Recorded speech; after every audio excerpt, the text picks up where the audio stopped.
They run for 1,500 meters. An exhausting endurance race that is the last of 10 track and field events over 2 days of competition. It is called the Decathlon. Some say it is the most challenging of all athletic events, and they called the Olympic champion the world's greatest athlete. Even those who do not win can claim a remarkable level of physical conditioning and mental discipline as every muscle is pulled and pushed to its outer limits.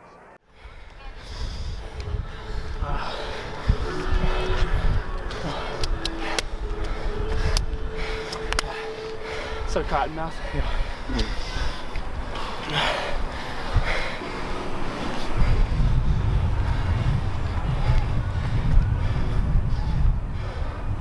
Alright, here we go. Set, jump! I kind of get butterflies in my stomach.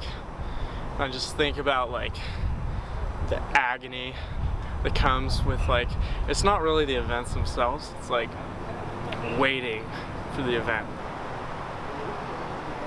You tend to compare yourself to other people, and like you always want to be the best, obviously, but I mean people are going to have their strengths and weaknesses, and it's hard understanding that you're not going to be the best at every single event. But I mean, at the same time, it's great having a group of guys that, you know, are better with you and can challenge you, because I mean that's what's going to get you to the next level. Like, it's frustrating a lot of the times when I get beat in 400 workouts, but you know, that just kind of fuels the fire for me to push harder and practice perfect, you know. Alright, come on, Rob! Let's go, Rob! Come on!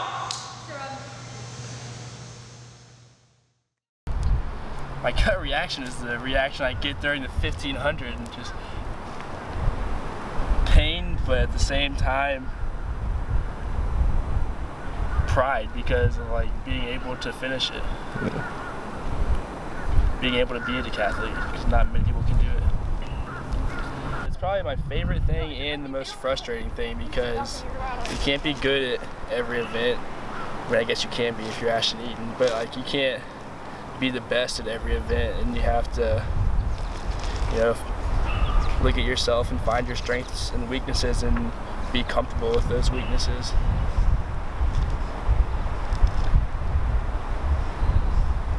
Probably all the, well, I don't know, like the work that goes into it, I guess, and like how much focus it just takes to stay positive as you go through like everything, because there's so many downs and ups throughout the whole thing that, I mean, it's so rare that somebody gets like everything to go right for them. Like, you always have those downers. It's just like real life.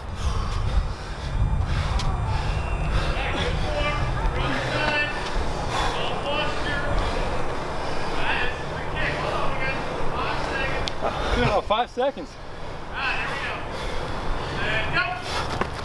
Why do you do the decathlon? That's a good question.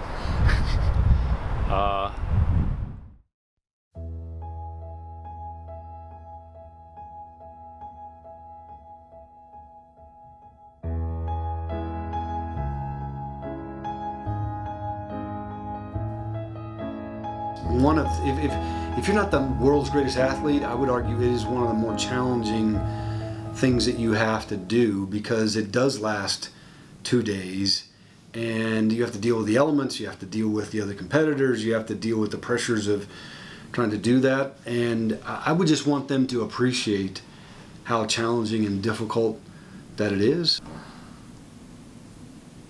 Then the mental part of it really starts to click in. And because there is so much time to think in between events, you only get 3 attempts in, say, the shot put, or you only get 3 attempts in this, it really becomes a challenge mentally. Because I need to get better. There's such thing as overdoing it, though. Yeah, but such thing as being able to do it too.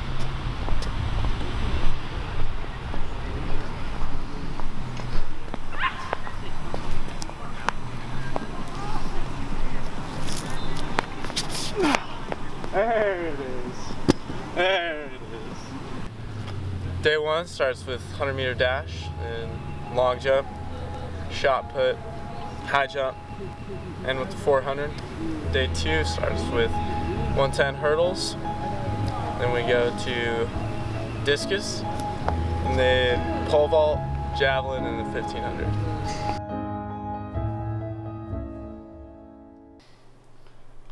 You want to quit many times because it's so challenging, and with 10 events, if something doesn't go well along the way, you're like, oh man, you know, my score is gonna suffer. If you ask anybody that has done this for a while, they're gonna tell you it's much more challenging and difficult than it looks on paper. When you're out there and you're battling the elements, you know, they're long days. You have to stay hydrated. You have to eat. It is something that is a lot more challenging than people realize. And you know, as a coach and as a former decathlete, you know, I just would hope that people would look deeper into it and understand how hard it is for these guys to actually complete a decathlon and what it does to their bodies. It's like climbing a mountain. You don't look at the entire mountain when you're trying to climb, just like the next little notch to climb up, and that's kind of how I try and see the decathlon. So it's just keeping focus. That's the hardest part. Yeah. My name is Curtis Beach. I'm 24. I've been doing the decathlon since the 8th grade, so I think about 10 years now. No one really watches the decathlon ever, so we're all out here with nobody around all day but athletes and coaches. So I think we all do it because we genuinely like it. It's not because we get that much attention. It's not because there's a lot of money in the sport. We do something that's really, really hard and difficult just for us, for ourselves. And sometimes I wonder, like, why do I put myself through this? No one cares and it's not going to get me much. But, you know, coming through a really tough challenge and rising up to that and accomplishing those things, that's a lot of fun. Success is like the best thing ever. Set.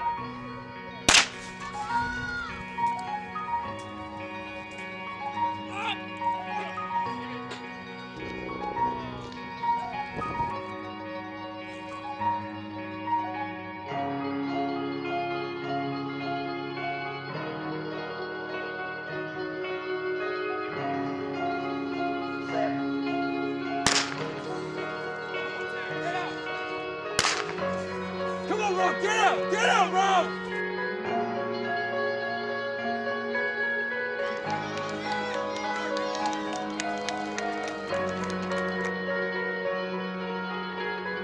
And it's hard to keep going, to press through, especially knowing what you have in front of you. And a lot of times that 1500 is looming at the end of it. So the mental part of overcoming, you know, just the demons in your head that are trying to tell you to stop.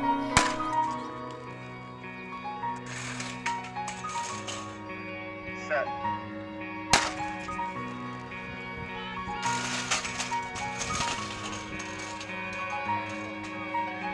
Set.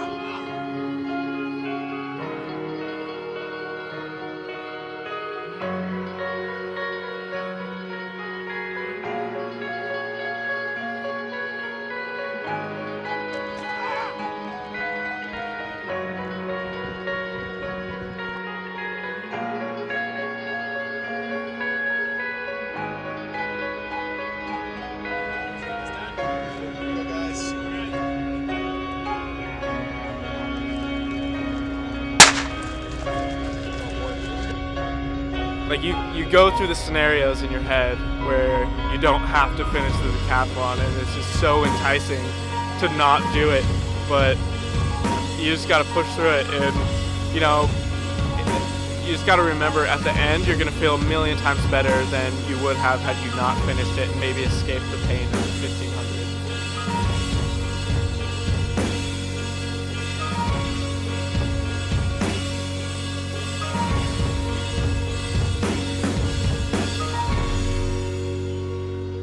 I kind of like have accepted at this point that one day I will have to stop, so until I do have to stop, I think I'm just gonna keep going.